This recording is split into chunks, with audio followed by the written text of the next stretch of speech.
Patay ang lider ng Bangsamoro Islamic Freedom Fighters, kabilang na ang 11 pang katao. Matapos ang engkwentro sa Maguindanao, yan at ang iba pang mga marapidong balita mula sa mga probinsya, hatid ng iba't ibang istasyon sa ilalim ng MBC Media Group.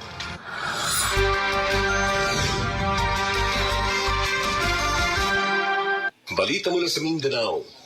Umakyat na sa 12 ang body counts ng mga napatay na BIFF Karyalan faction kabilang ang pinuno ng grupo na si Sheikh Karyalan matapos sa maghapong sagupaan kahapon sa Sitio Pendililang, Kitango, Datu, Saudi, Ampatuan at sa Barangay Malangog, Datu, Unsay, Ampatuan, Maguindanao del Sur.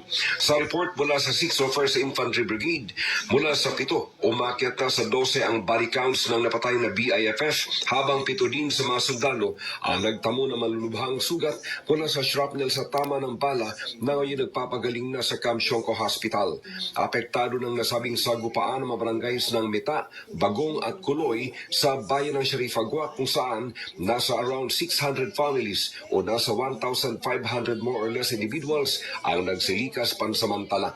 Sa pinakahuling ulat mula sa JTF Central, pasado alas 5 kahapon, nahinto ang maghapong bakbakan at ngayong araw may mga reported sightings sumano ng mga armed groups sa vicinity ng SPMS Box at inasahan pa rin anumang oras o araw ay may mga engkwentro pang magaganap dahilan na mas lalo namang pinalakasan ng JTF Central ang pwersa ng ground troops. Opisyal namang kinumpirma ng militar ang pagkasawi ni Ustad Karyalan sa nasabing engkwentro habang na-recover naman ang mga gamit na armas ng mga napatay na BIFF at nakikipaugnay na sa LGU sa JTF Central sa layuning mabigyang maayos na libing ang mga napatay na mandirigmang BIFF. Para sa MBC TV Network News, ako si RH19, June Di Makuta, sama-sama tayo, Pilipino. Hindi